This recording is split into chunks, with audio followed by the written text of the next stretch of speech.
네, 안녕하십니까? 드디어 다니엘 8장이 시작이 됐습니다. 다니엘 8장은 결코 쉬운 장이 아닙니다. 다니엘서 자체가 그렇게 쉬운 성경이 아니에요. 그래서 여러분, 한 번에 다 이해한다는 거, 그거 무리입니다. 사실은 여러 번 반복해서 듣고, 익히고, 그렇게 해야 되는 것입니다. 사실 여러분, 한 번 익히면 글쎄 잊어버리는 것도 있겠습니다만은 그 개념 자체는 절대 잊어버리지 않습니다. 그러므로 여러분 한번 공부할 때 조금 심도 있게 정성을 기울여서 공부할 필요가 있습니다. 우리가 신앙 정말 중요하지 않아요? 중요하지 않습니까? 우리가 일평생 살면서 신앙이라고 하는 것, 내 삶의 내 정신적인 지표인데 이렇게 한번 성경을 이렇게 아주 집중적으로 공부한다는 사실, 여러분 이것은 굉장히 의미 있는 것입니다. 여러분 이 기회에 다니엘서를 자세히 한번 연구해 보시기 바랍니다. 다니엘서 8장 들어가도록 하겠습니다. 우선 다니엘 8장을 들어가기 전에 우리가 다니엘서 2장은 정치적 세계사입니다. 정치적 세계사고요. 다니엘서 7장은 정치와 종교가 결부된 세계사입니다. 그렇다면 8장과 9장에서 연결되는 세 번째 대요인은 뭘까요? 그것은 바로 구속사 중심의 세계사를 보게 되는 것입니다. 구속사 중심의 세계사. 그래서 우리는 세상의 역사의 핵심에서 구속사의 중심인 하나님의 성소를 보게 되는 것입니다. 그리고 그 성소를 둘러싸고 일어나는 선악간의 대쟁투가 생생하게 제8장에서 전개되고 있다는 사실을 여러분 기억하시기 바랍니다. 다니엘서를 통해서 여러분 역사를 공부하게 됩니다. 무슨 역사를 공부하게 될까요? 하나님께서 주관하시고 하나님께서 이끄시는 세계의 역사를 공부하게 되는 것입니다. 특별히 죄로 인하여 범죄로 인하여 상실된 인류와 지구를 회복하시는 놀라운 섭리가 이루어진다는 사실을 여러분 우리는 역사를 통해서 알게 될 것입니다. 자, 그러면 여러분 모두 성경을 다 펴시기 바랍니다. 다니엘서 8장 다 펴시고요. 다니엘서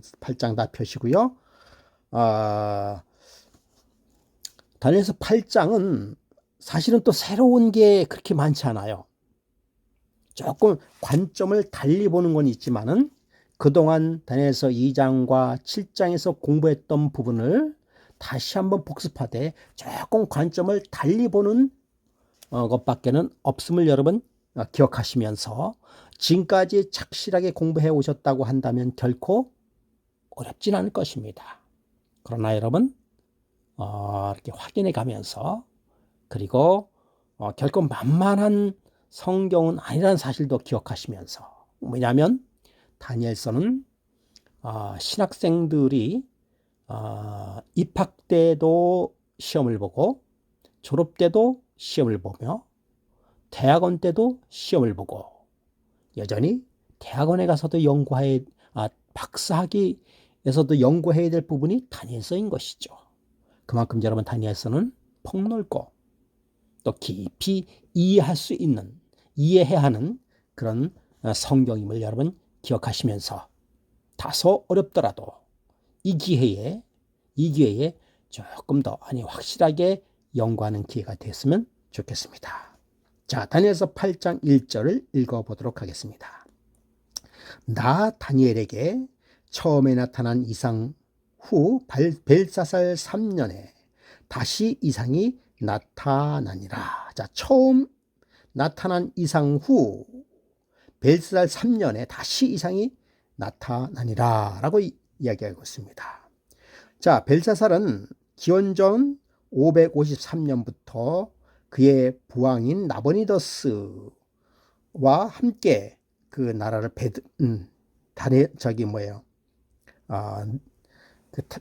바벨론을 다스리게 됐죠. 예. 그래서 8장의 계시를 받은 벨사살은 3년이라고 했어요. 3년은 551년쯤 되는 것이죠. 예. 그것은 바벨론이 망하기 몇 년 전인가 하면은 바로 12년 전의 일이 되겠습니다. 자, 2절, 다니엘서 2절 넘어가겠습니다. 내가 이상을 보았는데 내가 그것을 볼 때에 내 몸은 엘람도 수산성에 있고 내가 이상을 보기에는 을레 강변에 서니라. 이제 다니엘의 위치를 좀, 그러니까 계시를 보는 위치를 설명하고 있는 것이죠.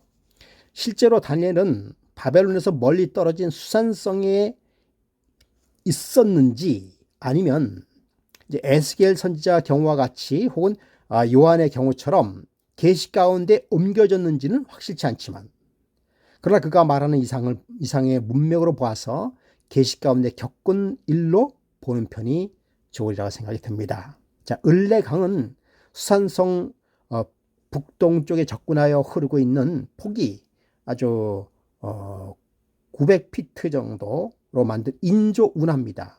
인조 운하 900피트가 얼마나 되는지 계산 안 해봤어요. 인조 운하예요. 인조 운하. 예. 그래서 이 계시의 전반적인 것을 이제 줄거리를 한번 살펴보도록 하겠습니다. 예. 자, 다니엘이 계시의 해석을 요구하게 되는데요. 그렇죠? 8장 15절에 보면은 다니엘이 계시의 해석을 요구하게 됩니다. 그런 이후에 가브리엘 천사가 계시를 해석해 주는데 8장 16절 18절 보면은 가브리엘 천사가 해석을 해 주는데 8장 20절에는 두 뿔 가진 수양은 곧 메데 페르시아라고 설명을 하고 있습니다. 그리고 그 앞절에 가면 수염서는 어디다? 헬라며, 그 다음에 두 눈 사이에 두드러진 뿔은 헬라의 뛰어난 왕을 가리킨다라고 이야기하고 있고요. 그 다음에 8장 3절 4절에 보면 동편에서 두 뿔 가진 수양이 나타나는데요. 서편에서 두 눈 사이에 두드러진 뿔을 가진 수염서가 나타나는 것이 좀 전에 말씀했던 8장 5절부터 8절이고요. 그 다음에 그 작은 뿔이 신속히 뻗어납니다. 8장 9절부터 12절에 있는 말씀이죠. 그리고 성소가 정결되고 회복됨을 다니엘서 8장 13절 14절에 이야기하고 있습니다. 자, 이렇게 계시의 내용에 대한 설명이 다니엘의 요청에 의하여 가브리엘 천사에게 주어집니다. 그래서 헬라의 대왕이 꺾이고 나라가 4분될 것을 8장 22절에 이야기하고 있습니다. 자, 그 다음에 만왕의 왕을 대적할 새로운 나라가 일어나게 되는데 이것이 8장 23절부터 25절에, 그리고는 이제 다니엘서 8장 17절 19절 26절에 아주 2300주에 관한 아주 중요한 예언, 즉 정한 때 끝에 관한 것임을 강조하게 되는 것입니다.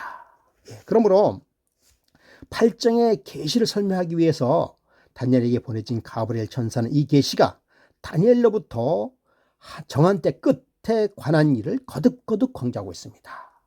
그래서 혹은 마지막 때, 정한 때 끝이라고 이야기하고 있어요. 그래서 과연 이 끝은 언제인가? 예. 사실 이것에 대해서는 다니엘서 7장에서 이미 그 윤곽이 주어졌습니다. 예, 조금 연구했죠. 그러나 자세하게는 제가 8장에 넘어가면서 연구하겠다라고 말씀을 드렸습니다. 자, 여러분, 이렇게 그냥 듣는 것하고 그 다음에 여러분 PPT를 여러분께 이렇게 보여주면서 하는 것하고, 아마 여러분께서는 PPT를 보여주게 하는 것이 부담이 없을 것이에요. 그러나 이렇게 음성만 들어가면 여러분은 반드시 무엇을 봐야 되는 것입니까? 성경 책을 봐가면서 해야 되죠. 예, 그것이 좀 다른 거예요. 그래서 여러분 성경책을 꼭 펴시면서 연구해 보시기 바랍니다. 그래서 작은 뿔로 표상된 교황권, 그 교황권이 하나님을 대적하고 성도를 괴롭게 할 기간을 얘기하고 있어요. 그 기간이 뭡니까? 다니엘서 7장 25절에 한때와 두때와 반때, 그것은 곧 조사 심판이 시작되는 2300 주야의 끝 8장 14절로 연결이 되는 것이죠. 예, 그래서 다니엘서 7장 25절과 다니엘 8장 14절이 곧 2300 주야의 시작과 끝에 관한 이야기가 된다라고 하는 것입니다. 그래서요, 1844년을 지나면서 그리스도의 재림으로 악의 세력이 영원히 파괴되고 성도가 나라를 얻게 될 것까지 마지막 시대를 총괄하고 있습니다. 이것은 이미 다니엘서 7장에서 우리 여러분 아주 자세하게 공부했던 것이죠. 자, 이러한 윤곽에 대한 관해서도 사도 바울은 분명히 언급하고 있습니다. 사도 바울이 언급하고 있는 것은 데살로니가 후서 2장 1절부터 8절에 강조하고 있죠. 여러분 이것을 지금은 읽지 못하지만은 시간 있으면은 여러분 꼭 읽어보시기 바랍니다. 데살로니가 후서 2장 1절부터 8절. 여러분 지금 기록 한번 하시기 바랍니다. 기록해 놓으셔서 꼭 한번 읽어보시기 바랍니다. 그래서 마지막 때에 관한 개념을 분명히 얘기하고 있다는 것입니다. 그래서 그 교황권의 전성기인 한때, 두때, 반때, 즉 1260년. 여러분 왜 1260년인지 아시죠? 한때, 두때, 반때는 3년 반이죠. 3년 반은 42달이죠. 42달을 1로 계산하면 1261. 그리고 1일을 1년으로 계산하라라고 해서 1260년이라고 그랬죠. 그래서 1260년 기간은 언제 끝납니까? 그렇습니다. 1798년 2월 13일. 1798년 2월 13일. 나폴레옹의 휘하에 있었던 버티오 장군이 부활한 왕정과 함께 프랑스를 파국으로 몰고 놓은 부패한 교황권의 통치를 종식시키기 위해 로마에 쳐들어가서 공화국을 선포하고 교황 피우스 6세를 프랑스의 포로로 잡아가고 그 이듬해 교황 피우스 6세가 뭐합니까? 그렇죠. 옥사함으로 인해서 교황권의 시대가 끝나게 되는 것 같았습니다. 일단 끝났죠. 예. 그렇게 해서 조사심판이 시작되는 8장 14절 2300주의 끝이 있게 되며 그리고 그 구체적인 해석이 또 9장에서 제시됩니다. 그래서 조사심판과 구에 있게 될 그리스도의 재림과 최후의 집행심판이 선포되는 기별이 계시록 14장 6절부터 11절에 나타난 무슨 기별입니까? 예, 새 천사의 기별이 되는 것이죠. 그러니까 여러분 그 다니엘서 2300 주야의 예언이 끝나는 것, 그것이 그 다음에 이루어지는 집행심판, 여러분 처음 들어보는 부신도 계시죠? 예, 그런 것이 계시록까지 계속 연결되어서 곧 새 천사의 기별로 나타난다라고 하는 것이 계시록 10장에 다시 재림 운동이 일어날 것을 예언하고 있는 것입니다. 자, 아까 데살로니가 후서 2장 1절부터 8절에 있는 말씀을 읽어보자라고 했는데요. 다 읽지는 못하고 데살로니가 후서 2장 3절에 한번 말씀을 읽어드리겠습니다. 자, 사도 바울은 교회에서 그리스도의 재림이 그의 시대에 있을 것으로 기다리지 말라고 다음과 같이 경고했다.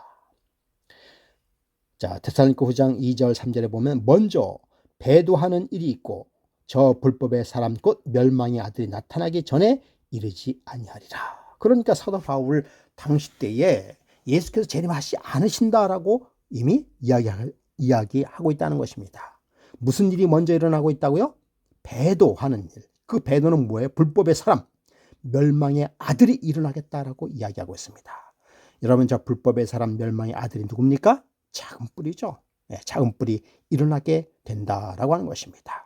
그래서 그 불법의 비밀, 멸망의 아들, 불법한 자 혹은 죄악의 사람으로 언급된 교황권이 1260년이 동안 있다가 1798년에 끝나게 되는 것이죠. 그러므로 그리스도의 재림은 그 이전에 있을 수가 없고 바울은 1998년에 이르는 이후에 이후에 곧 재림이 있을 것을 이야기하고 있습니다. 그래서 마르틴 루터도 심판은 그 당시로부터 300년 후쯤에 있을 것이다 라고 마르틴 루터도 이야기했어요. 예. 그래서 1798년 이후 다니엘서가 개봉이 되고 예언에 관한 지식이 증가하였으며 많은 사람들이 심판이 갖고 왔다는 기별을 전해오고 있다라고 이야기하고 있습니다. 조금 전에 드린 내용은 바로 대쟁투, 우리가 가지고 있는 대쟁투 학원에 있는 말씀인 것입니다. 자, 그리고 교회 증언 9권에 9권 11쪽에 보면 또 이런 말이 있습니다. 우리는 마지막 때에 살고 있다. 신속히 성취되고 있는 시대의 징조들은 그리스도의 재림이 임박했음을 선포하고 있다라고 말씀하고 있습니다. 그러니까 이제 1798년이 지났습니다. 그렇죠? 지난 지 얼마 됐습니까? 지금은 2021년도니까요. 꽤 지났죠? 예. 예수 그리스도께서 다시 오실 시간이 가까워지고 있다라고 하는 것입니다. 자, 이제 세계 역사의 이제 세 번째 대요, 즉 2장과 7장에 이어서 8장에 그 세계 역사가 시작이 되는데요. 그 깊이와 또 넓이가 또 보여지는 것입니다. 그래서 2장이나 7장과 다른 점은 2장은 금머리, 그죠? 금머리로 이렇게 되어 있었던 어느 나라입니까? 7장에는 사자로 표성된 뭡니까? 바벨론이죠. 자, 금머리와 7장에 나타난 바벨론이 8장에서는 제외됩니다. 여러분, 중요한 것이에요. 이거 꼭 시험에 납니다. 시험에 난다니까 좀 이상하네요. 예. 이거 꼭 기억하셔야 돼요. 예. 금머리인 바벨론. 그래서 7장에서는 사자로 표성된 바벨론이 8장에서는 없어요. 왜 없을까요? 왜 없는가 하면 이미 8장의 시대는 바벨론이 멸망한 이후의 계시를 보았기 때문에 그렇습니다. 그래서 메데 페르시아와 그리스가 근동의 세계를 제패하기 위해 필사적으로 대결을 하는 현장 가운데 나타난다라고 하는 것입니다. 그러므로 8장은 바벨론의 멸망 13년쯤에 주어진 것이에요. 기억하세요. 바벨론의 멸망 12년쯤, 제가 13년이라고 했습니까? 12년쯤에 주어진 것이고요. 그 종말이 가까워서 더 이상 제거할 시간적 여유가 없음을 말해주고 있는 것입니다. 자, 그래서 그때 당시에 계시받는 다니엘 위치와 바벨론 성으로부터 페르시아의 수도 가운데 있는 을레 강변 수산성으로 쫙 그 장면이 옮겨지게 되는 것이죠. 다니엘서 8장 3절과 4절을 보겠습니다. 내가 눈을 들어본 적 강가에 두 뿔 가진 수양이 섰는데 그 두 뿔이 다 길어도 한 뿔은 다른 뿔보다 길었고 그 긴 것은 나중에 난 것이더라. 내가 본즉 그 수양이 서와 북과 남을 향하여 받으나 그것을 당할 짐승이 하나도 없고 그 손에서 능히 구할 리가 절대로 없으므로 그것이 임의로 행하고 스스로 강대하더라. 다니엘 8장 3절과 4절에 있는 말씀인 것이죠. 자, 보니까 두 뿔 가진 수양이라고 얘기했습니다. 그렇죠? 예. 두 뿔. 여러분, 그 두 뿔은 뭘 상징하는, 어느 나라를 상징합니까? 메데와 페르시아죠. 다니엘서 8장 20절에 선사가 다시 설명합니다. 자, 2장에서는 어떻게 표현되어 있죠? 2장에서는 그렇습니다. 양팔 가슴 그리고 은으로 표현되고요. 7장에서는 어떻게 표현되었습니까? 예, 몸 한편을 든 곰으로 표상되어 있죠. 그렇죠? 그래서 메데 페르시아가 8장에서는 어떻게 표현되어 있다? 두 뿔 가진 수양으로 표현되어 있다라고 이야기합니다.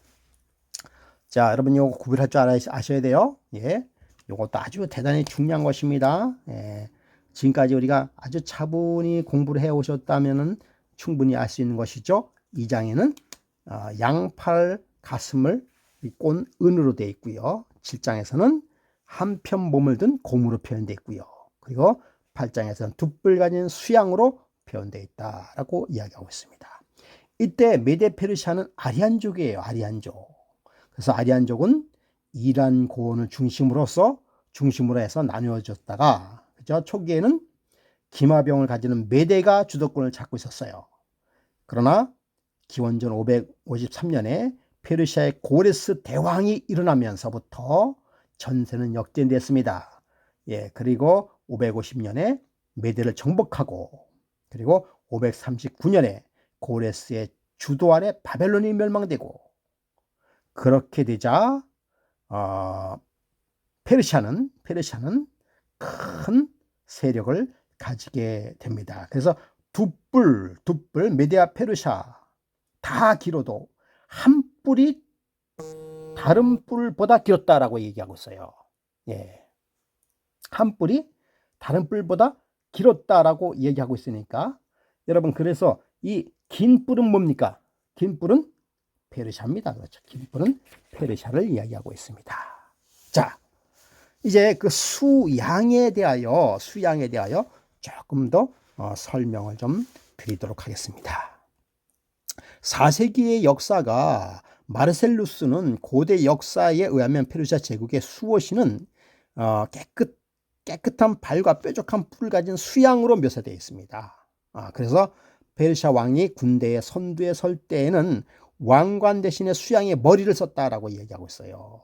예, 그러니까 이미 그것 성경의 계시의 내용이 연관이 되는 것을 알 수가 있지요. 그래서 수양은 서와 북과 남을 향하여 이게 머리를 치받는 모습을 보여주고 있는 것이죠. 그래서 실제로 페르시아의 고레스와 그의 후계자들은 주로 이제 서방 정복에 힘을 기울였고, 특별히 고레스 자신은 기원전 547년에 소아시아와 리디아를 정복하고 539년에 바벨론을 정복함으로 인해서 서방을 먼저 장악하고, 그 다음에 그의 아들인 캄비세스 2세는 남쪽의 이집트와 에티오피아를, 그리고 기원전 525년에 그 정복을 해버렸고, 그의 아들인 다리우스 1세는 스키디아를 정복하고, 예, 그래서 카스비아 일대를 전부 다 정복을 해서 페르시아가 명실공히 동쪽과 서쪽과 남쪽을 다 정복하는 그런 아주 커다란 나라로 세워지는 경우가 되었다라고 하는 것입니다.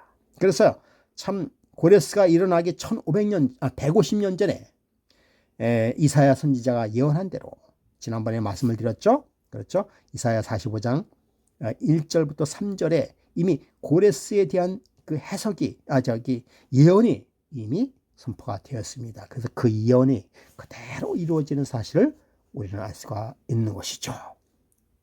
자, 이제 그래서 그 두 뿔이 끝났습니다.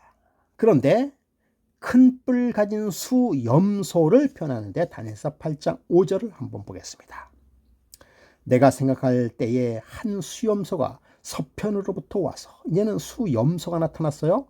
온 지면에 두루 다니되 땅에 닿지 아니하고 그 염소 두 뿔 사이에는 현저한 뿔이 있더라. 자, 염소가 나타났어요. 그죠? 염소가 나타났는데 땅에 닿지 않고 얼마나 빨리 달리는지요. 땅에 닿지 않고 두 눈 사이에는 현저한 뿔이 다 나타났다라고 이야기하고 있습니다. 자, 여러분, 그 두 뿔 사이에 두드러진 뿔을 가진 이 수염소는 누구를 뜻한 것일까요? 그렇습니다. 알렉산더 대왕, 그리스, 즉 헬라의 알렉산더 대왕이죠. 자, 털이 많은 수염소는 헬라 왕이요, 두 뿔 사이에 있는 큰 뿔은 곧 그의 첫째 왕이요 라고 8장 20절에 해석해주고 있는 천사가의 해석을 해주고 있는 것입니다. 그래서 수염소가 그리스의 상징에 관하여 뉴턴은 이미 다니엘서가 200년 다니엘서 시대의 그 200년 전에 그리스인들을 염소족이라고 또 얘기했어요. 그래서 그 까닭에 그들의 왕 카라누스가 신탁에 의해 염소를 마게도니아의 새 영토의 안내자로 삼으라는 지시를 받았기 때문이다 라고 그 고소에 나와 있는 것이죠. 예, 이미 그래서 다 그 특징이 있는 것이에요. 특징이. 예. 이 수염소가 다니엘의 계시에 위치한 수산성에서 볼 때 서편으로부터 나타났다라고 이야기하고 있어요. 예, 그래서 페르시아의 서편에 온 지면에 두루다니면서 발이 땅에 닿지 아니었다라고 이야기하고 있어요. 자, 아까 얘기한 수양도 있었죠. 수양. 예. 수양의 두 뿔이 있었죠. 수양의 두 뿔. 예. 그래서 그 수양의 두 뿔도 얼마나 빨리 달리는지 모를 정도로 빨리 달렸는데 이 수염소는 더 빨라요. 예, 더 빠릅니다. 그래서 이 현저한 뿔은 뭘까? 현저한 뿔은 뭘까? 여러분 그 천사가 해석했죠. 다니엘서 8장 21절에 보면 헬라의 첫째 왕으로 확인됐는데 헬라의 첫째 왕은 누굽니까? 그렇습니다. 헬라의 첫째 왕은 바로 알렉산더 대왕이죠. 여러분 성경에 알렉산더 대왕이 나온다는 사실 여러분 기억하시기 바랍니다. 예. 아이고 죄송합니다. 계속해서 카톡이 들어오고 있는데요. 카톡이 들어오고 있는데요. 그래서 수염소도 수양과 마찬가지로 두 뿔이 있는 것은 정상이지만은 그러나 여기서 두드러진 뿔 하나가 나타났다라고 하는 것입니다. 예, 그래서 이 두드러진 뿔 하나 그것은 바로 누굽니까? 예, 알렉산더 대왕이라고 하죠. 여러분 알렉산더 대왕의 아버지가 누군지 아십니까? 필립이죠. 필립. 예, 필립은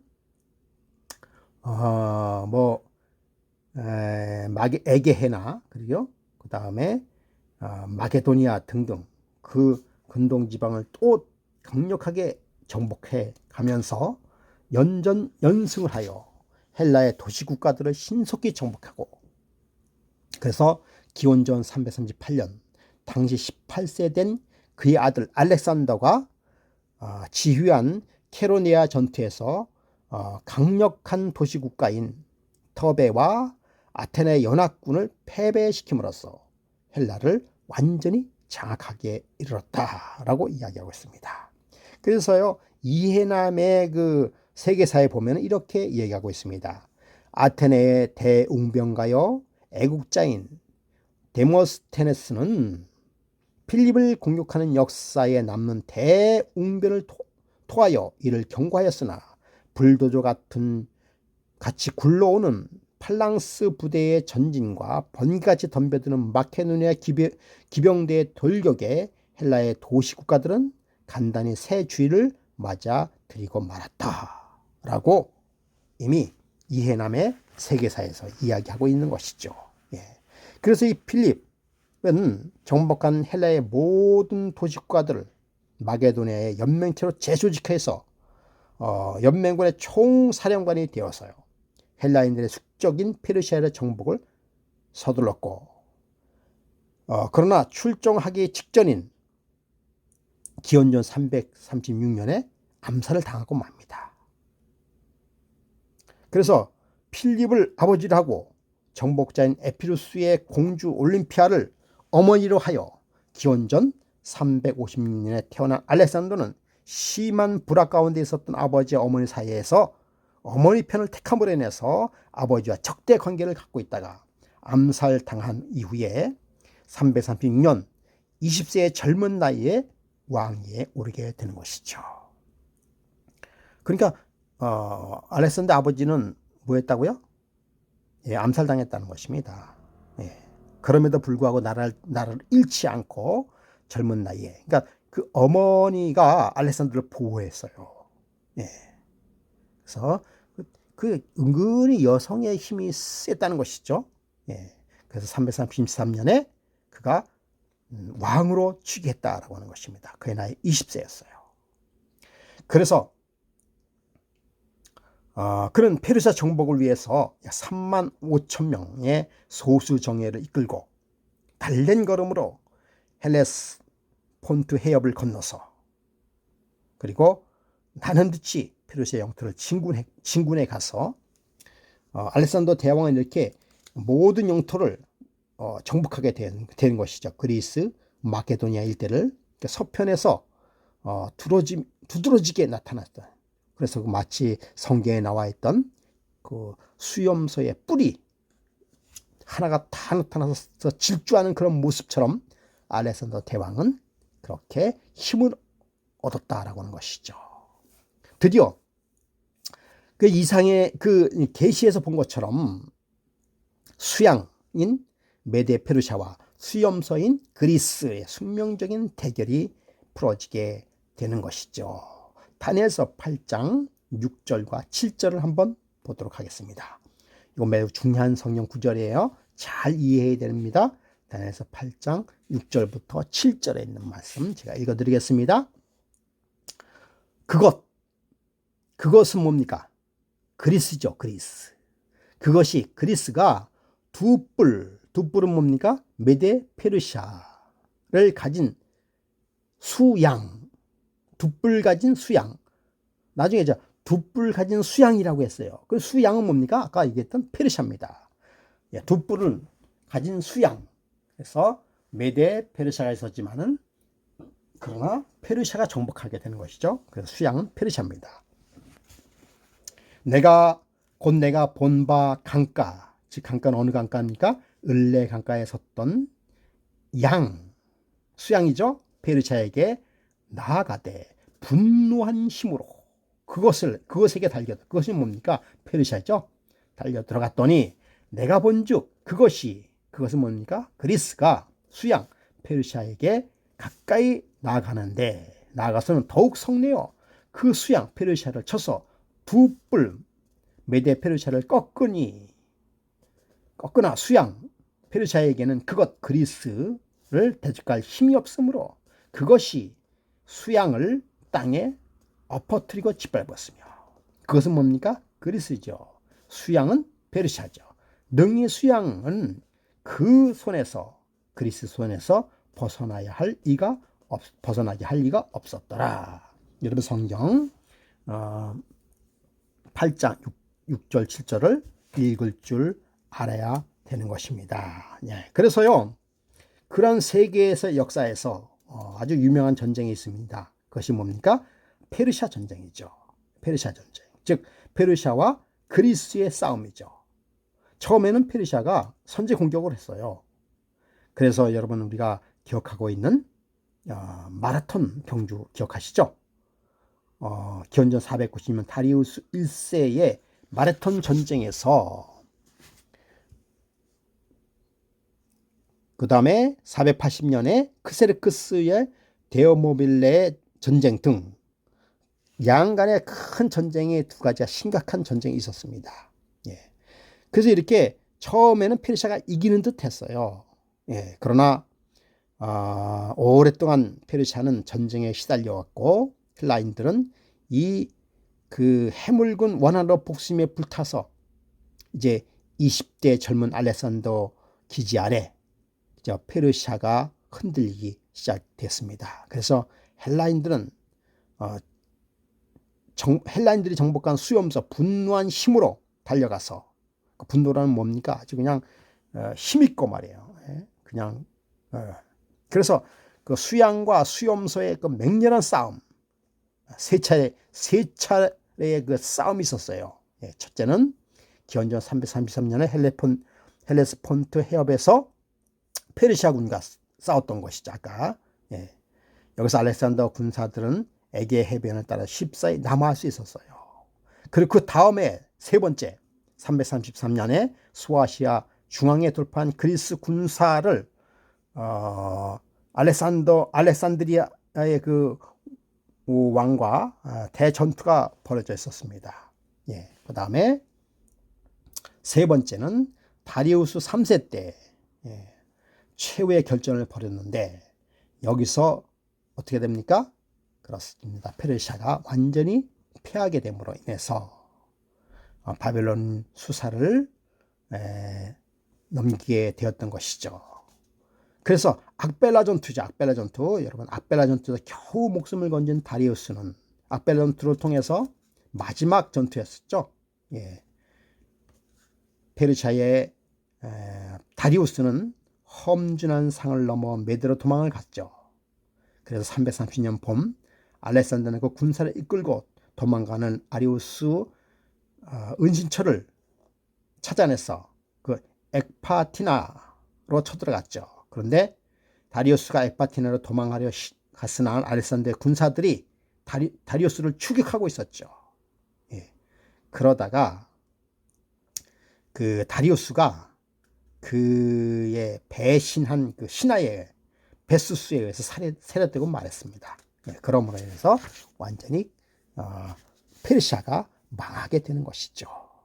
이렇게 페르시아를 점령한 수염서, 즉 그리스는 알렉산더는 빅토리아 그 산맥을 빅토리아 산맥을 넘어서 빅토리아로 쳐들어가고, 그리고 인더스강, 그 다음에 마케도니아, 이집트, 그 다음에 아르메니아 등등 그 오리엔트 일대를 전부 다 정복을 하고 말았던 것이죠. 예. 이래서 다니엘서 8장 8절에 보면 수염서가 스스로 심히 강대하여 가더니, 이렇게 해서 완전히 그냥 그 유럽 그 일대를 전부 다 정복하게 되는 것입니다. 아주 채 10년이 안 되면서 10년 사이에 그냥 커다란 나라가 돼서 성경 그대로 예언 그대로 이루어지게 되는 것이죠. 자, 8장 8절 한번 보겠습니다. 수염서가 그리스로 심히 강대하여 가더니 강성할 때에 그 큰 뿔이 꺾이고 그 대신에 현저한 뿔 넷이 하늘 사방을 향하여 났더라. 여러분, 그래서 승승장구하며 온 지면에 두루다니면서 정복했던 수염소의 큰 뿔 알렉산더는 인도에서 회군하게 됩니다. 그것이 바로 324년이에요. 그는 수사를 거쳐서 바벨론 성에 입성하게 됩니다. 바벨론 성이죠. 그는 아직도 이전에 느부갓네살 대왕의 영광에 그 서려져 있는 그 대제국을 수도로 삼고자 이제 바벨론 성을 사실 재건하고 있었어요. 예. 이 젊은 사람이 갑자기 뭐 그냥 큰 일을 이루고 그리고 아무 일도 안 하니까 이 사람이란 게 하던 일을 멈추면 그 젊음의 패기라. 예. 할 게 뭐 있습니까? 자기 일하는 것도 아니고 부하들 시키고 종들 시켜버리면 되니까. 그는 이게 폐인이 돼가기 시작했어요. 할 일이 없으니까 술 마시고 또 뭐 부절제하고 뭐 그러다 보니까 얼마 안 있어서 그의 나이 33살에 습지열로 병이 들어서 쓰러지고 말았습니다. 그래서 성경의 예언대로 강성할 때 그 큰 뿔이 꺾이게 된 것이다. 즉 요절하게 되었죠. 젊은 나이에 죽자. 아직 그에게 후사가 없었습니다. 유명한 이야기가 있죠. 알렉산더 대왕이 죽음을 앞두고 그의 신하들이 물었습니다. 대왕 폐하께서 돌아가시면 이 나라는 어떻게 됩니까? 어떻게 해야 됩니까? 참 갑자기 이런 일을 당하니까 대책이 없지 않습니까? 그때에 알렉산더 대왕이 이렇게 얘기했다고 그러죠. 강한 자가 나라를 차지하리라. 그 다음부터 그 마지막 유언을 남기고 알렉산더 대왕은 세상을 떠나게 됩니다. 그래서 장장 20년 동안 회오리 바람처럼 춘추 전국 시대를 맞이하게 되었어요. 그래서 서로 간에 싸우는 것이죠. 예. 그 다음에 301년에 입섭수 전쟁을 계기로 네 장군만 나타났어요. 그 성경에 나타나는 하늘 사방으로 나뉘었다라는 그 성경 구절이 그대로 이루어졌어요. 다니엘서 7장에서는 뭘로 표현되어 있죠? 표범으로 표현되어 있죠. 표범. 머리가 몇 개요? 4개. 예. 그래서 동쪽에는 셀루쿠스, 서쪽에는 카센다로, 남쪽에는 프톨레미, 북쪽에는 리스마쿠스라고 네 나라로 갈라 이루어지게 되었던 것입니다. 그래서 성경에 말씀한 것처럼 현저한 뿔렛이 하늘 사방을 향하여 나게 되었고, 천사의 설명대로 이 뿔이 꺾이고 그 대신에 네 뿔이 났은즉 그 나라 가운데서 네 나라가 일어나되 그 권세만 못하리라. 그 네 나라 있었지만은 알렉산더 대왕이 다스리던 그 권세와 권세만 못하다라고 말씀하고 있는 것이죠. 그래서 다니엘서 7장에 네 머리를 가진 표범으로 설명이 되었던 것입니다. 자, 여러분, 이렇게 해서 다니엘서 8장 8절까지 마쳤습니다. 다음에는 다니엘서 8장 9절부터 공부하도록 하겠습니다. 여러분, 큰 대요를 이렇게 잘 이해하시고, 제가 중간에 알렉산더 대왕이 정복한 그 자세한 것은 말씀 안 했어요. 그래서 그것은 굳이 여러분께서 자세하게 알 필요는 없고요. 그 전반적인 개요를 기억하시기 바랍니다. 여러분, 성경 말씀대로 이루어집니다. 여러분, 이 말씀은 이미 1000년 전에 예언되어 있었고, 거의 다니엘서가 그러니까 이 일이 이루어지기 전에 약 700년 전에 이루어졌고요. 그리고 이 현장, 이 역사가 이루어지는 현장에서 살았습니다. 그래서 다니엘이 예언한 이 예언한 사실들이 아주 자세하게 이루어진 사실을 여러분 알 수가 있죠. 여러분, 성경이 얼마나 정확한 것입니까? 그러므로 여러분, 성경을 믿고 의지하고 연구해야 되는 것이죠. 성경만큼 정확하게, 성경만큼 자신 있게 이야기하는 것이 책이 없습니다. 한번 찾아보세요. 없습니다. 여러분, 그 탱글이 신화를 보더라도 추측이에요. 추측. 그리고 신화입니다. 신화예요. 설화입니다. 성경은 신화나 설화로 얘기하지 않습니다. 정확한 역사를 이야기하고 있습니다. 여러분, 역사를 공부한다는 사실 매우 중요한 것이죠. 여러분, 이 기회에 하나님께서 우리의 역사를 주관하시고 나의 역사를 주관한다는 사실을 여러분 기억하시기를 바라면서 다니엘서 8장 첫 번째 강의를 마치도록 하겠습니다.